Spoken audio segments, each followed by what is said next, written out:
Yesu nashimwe bene data, amahoro y'Imana nabane namwe. Nitwa Nishimwe Theogene, ndabashimiye.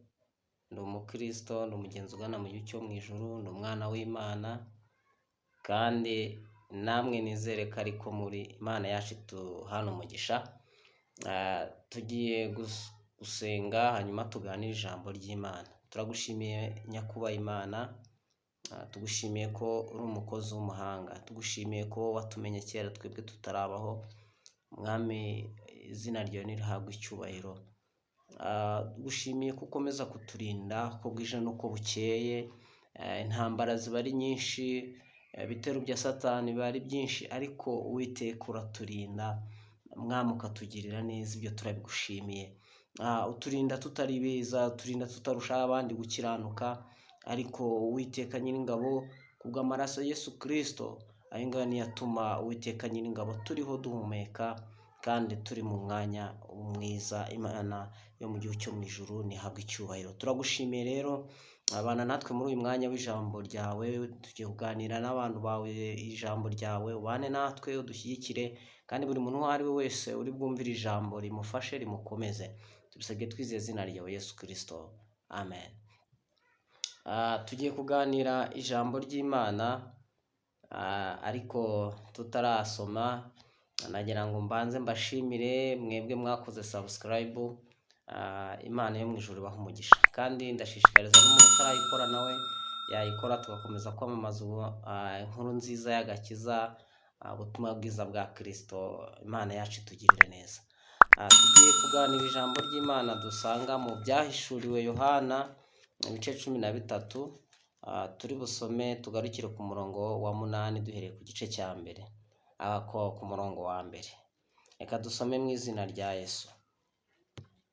Ngihagarara ku musenyi wo ku nyanja, ngiye kubona mbona inyamaswa iva mu nyanja ifite amahembe 10 n'imitwe 7. Ku mahembe yayo hariho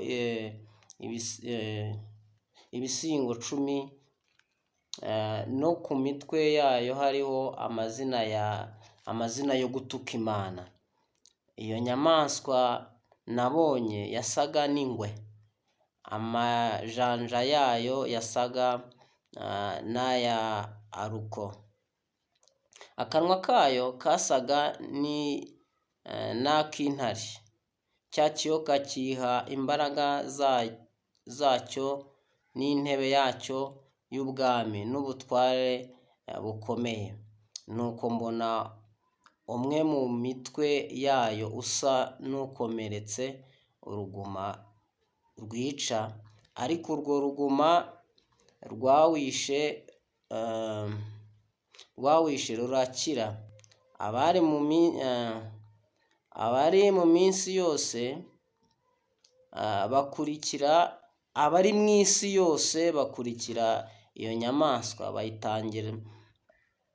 bayitangarira, baramya icyo kiyoka, kuko cyahaye iyo nyamaswa ubutware bwacyo.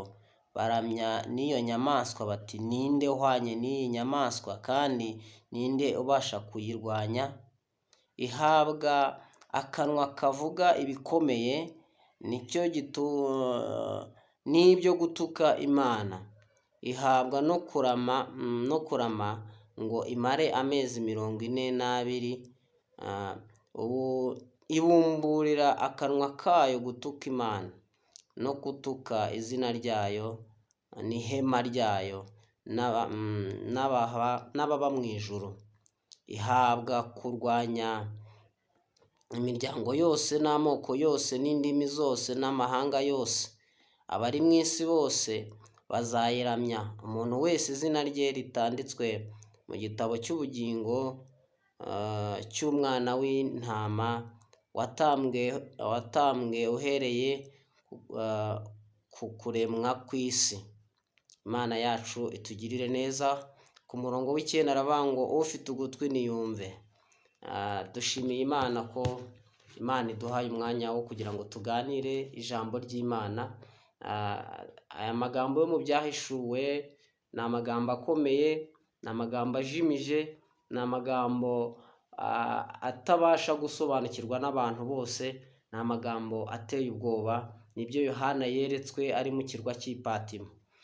Bene data, nagira ngo mbabwire ko Imana natwe igituganiriza, Imana igitwegera ikatuganiriza buri muntu, umwana w'Imana uwo ari we wese, Imana ijya imuganiriza ikamwereka ibigiye kuba, ikamwereka ibizaba. Imana yacu itugirire neza. Gusa iyo Imana iri kukwereka ibizaba, rimwe na rimwe ikwereka mu ishusho wowe wabasha gusobanura, wabasha kumva ijyanye n'ibyo usanzwe uzi. Ishobora kukwereka inyamaswa, ukabona inyamaswa, ishobora kuba ari inka ubonye, ishobora kuba ari umugezi ubonye, ushobora kuba ari amagi. Mbega ikwereka ibintu, cyangwa se ikakwereka umuntu usanzwe uzi, ishobora kukwereka umuyobozi ukomeye mu gihugu, ariko hari message Imana ishaka kuguha. Imana yacu itugirire neza. Ibyo si byo nshaka gutindaho bijyanye wenda nuko Imana igenda iganiriza abantu, ariko hari ibyo Yohana yagiye abona bizaba mu minsi y'imperuka. Tugeze mu bihe bigoye, mu bihe biruhije. Umukristo uwo ari we wese akwiye kwitonda, akwiye gusaba Imana ikamwambika imbaraga. Ijambo tugiye kuganiraho ni nk'ikibazo nshaka kukubaza, nkakubaza ese urabizi neza ko izina ryawe ryanditswe mu gitabo cy'ubugingo?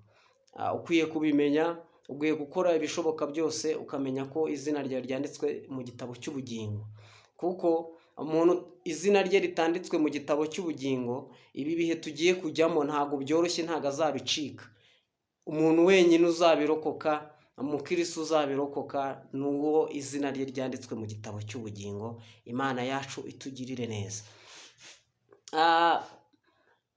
Abantu bakora imirimo myinshi, imirimo y'Imana bakaba bayirimo, ariko ugasanga amaze imyaka 2, amaze imyaka 3, ariko atazi niba izina rye ryanditswe mu gitabo cy'ubugingo. Ibyo ni ibintu ugomba kumenya, ukicara ubizi, kuri umwana w'Imana, ukicara ubizi ko izina ryawe ryanditswe mu gitabo cy'ubugingo. Hari intambara zimwe na zimwe uzabasha kunesha, hari ibyo uzabasha kunyuramo kubera izina ryawe ryanditswe mu gitabo cy'ubugingo. Nagira ngo buri muntu uwo ari we wese icyo kintu acyiteho kandi agihe umwanya. Imana yacu itugirire neza. Hanyuma mu minsi y'imperuka hazaza, hari ibyo tujya twumva ngo antikristo. Pawulo nawe yarabivuze, antikristo uzaza. Ubundi iyo tuvuze antikristo, ntuzaba aje kurwanya Kristo cyangwa se aje kurwanya Imana muri rusange. Hano muri ibi ngibi twasomye wumvishe ko harimo ngo ikinyamaswa ngo gifite amahembe, gifite imitwe 7, ngo ariko ngo hariho ngo handitsweho ngo izina, ngo handitsweho ngo amagambo yo gutuka Imana. Hari igihe kigiye kuza, Satani ubundi arimo arakora mu buryo bw'amayoberane, antikristo arimo arakora mu buryo bw'amayoberane, abayiramya barabikora. Hari n'ibihugu uzageramo ugasanga bashinze amadini yo kuramya Satani, idini risenga Satani ku mugaragaro, ariko nyine ntago bagenda ngo berure bakore ibirori n'ibiki, ariko ibikorwa byabo biba bigaragara ko ari abakozi ba Satani, kandi nabo baba babizi ko bakorera Satani. Hari abantu baba baridekaraye bakorera Satani. Imana yacu turengere, Imana yacu iturwanirire. Uyu antikristo azaza aje kugira gute? Gutwaza igitugu, kurwanya abera bose, ngo kandi ngo Satani yamuhaye imbaraga ngo zo kurwanya abera, ngo ndetse ngo akabanesha. Ngo isi yose ngo izaramya icyo kinyamaswa,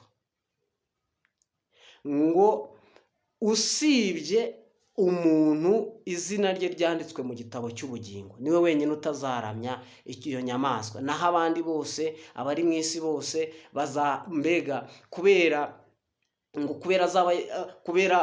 icyo kinyamaswa kizaba cyahawe imbaraga zikomeye cyane no gukora ibimenyetso, kizaza kiyitirira Kristo. Uzaza aje kugira gute? Uzaza aje kubihakanya, uwo nguwo azahura n'ibyago bikomeye cyane. Hazabaho gutotezwa kw'abantu bavuga Imana nyakuri.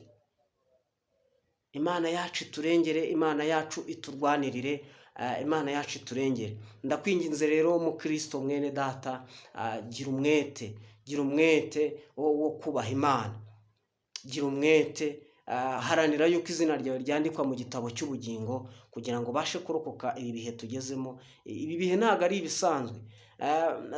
Twatangiye urugendo batubwira ngo Yesu araje, imyaka 1 irashira, 2 irashira, 5 irashira, bamwe nyine bakumva ni ibisanzwe, ariko mwene data ibintu biri kugenda birushaho kugira gute gukomera, biri kugenda birushaho gukara. Sinkeka ko ku bwa ba Pawulo habagaho abantu bihindura abakobwa, umuntu akaba ari umugabo cyangwa se ari umusore, igitsina cye akagihindura akigira nk'umukobwa bakamutera imiti. Ntabwo nsimbizi neza niba icyo gihe byari biriho ubu ngubu. Iterambere uko rigenda rizamuka, ibintu biragenda bigera ku rundi rwego. Imana yacu itugirire neza, Imana yacu iturengere. Buri muntu wese akwiye kurinda izamu rye, ukamenya niba izina ryawe ryanditswe mu gitabo cy'ubugingo, kuko nibwo uzabasha kurokoka bino bintu. Ibi bihe tugezemo, wowe izina ryawe niba ryanditswe mu gitabo cy'ubugingo, nibwo uzabasha kugira gute kurokoka bino bintu. Imana yacu itugirire neza. Ibi bihe tugezemo ntago bizatinya amadini. Uzatangazwa no kubona amadini, abayobozi bayo barimo bemera ibyo bintu, bemera imikorere ya Satani, bakemera kwakira imikorere ya Satani mu madini yabo. Umukristo rero ukwiye kuba maso kugira ngo ibyo bintu birokoke. Nuko uzaba ugize gute, izina ryawe ryaranditswe mu gitabo cy'ubugingo. Imana yaragushyizeho ikimenyetso. Imana yacu iturengere. Ibintu bigenda birushaho gukomera. Wenda njyewe nabatijwe mu itorero 2009, ubu turi mu 2025. Mwene data, nibuka icyo gihe, nibuka uko itorero ryari rimeze dusenga, ntabwo ubu ngubu ariko bikimeze. Ibi bintu byarahindutse. Dusengera mu magurupe, hari gurupe utabashaga gukandagiramo, wakoze ibyaha wagombaga kubanza ukihana mbere yo kwinjira, kuko ntabwo byakundaga. Umwuka w'Imana yakoreraga mu bantu cyane rwose, nubwo bitaracika ariko bisigaye muri bakeya. Umwuka w'Imana ari gukora nyine, ari gukorana n'abantu mu buryo bw'ibanga nabwo. Uko ibintu byari bimeze mbere ntabwo ubu ngubu ariko bikimeze. Biragenda birushaho kugenda biba bibi. Abantu bari kugenda barushaho kugenda basayisha, bigaragura mu byaha uko bwije n'uko bukeye. Ntabwo kera umuntu yatinyukaga kujya ku ruhimbi yakoze ibyaha, byamugiragaho ingaruka. Ariko abantu baridedembya. Tugeze mu bihe bigoye. Mwene data, haranira yuko izina ryawe ryandikwa mu gitabo cy'ubugingo, ubiharanire. Imana yacu itugirire neza, Imana yacu itugirire neza. Uhore wiyeza, uhore witunganya, uhore usaba Imana ibane nawe. Imana ikomeze kukwambika imbaraga, kuko tugeze mu bihe bigoye, mu bihe biruhije, mu bihe by'imperuka. Imana yacu iturengere. Satani arimo akora ku mugaragaro. Murabizi mu bihugu bikomeye, aho abantu bakora ibirori bakavuga bati twebwe ikirori cyacu biragaragara ko Imana yagize 0, presence yayo ni 0. Twebwe umujyi wacu ntabwo Imana tuyikeneye. Tugeze mu gihe abantu bihakana Imana, bavuga bati twebwe Imana ntabwo tugize gute, ntabwo tuyikeneye. Bo bakumva koko bihagije, ubuzima bwabo badakeneyemo Imana. Mwene data rero, ukwiye kuba maso, ukwiye kwirinda, ukwiye kwakira imbaraga zituruka ku Mwami Yesu. Imana yacu itugirire neza. Reka dusenge Imana. Nagira ngo ngushishikarize, Oziyana yararirimbye ngo mbese izina ryanjye ryanditswe mu gitabo cy'ubugingo, ngo Mwami Yesu nifuza kubimpishurira. Nawe ukwiye gusenga iryo sengesho ugahishurirwa, ukamenya niba izina ryawe ryanditswe mu gitabo cy'ubugingo, kuko hari ibintu byinshi hari ibyo uzarokoka, ibintu byinshi, hari intambara uzabasha gutsinda, izina ryawe ntirizaba ryanditswe mu gitabo cy'ubugingo.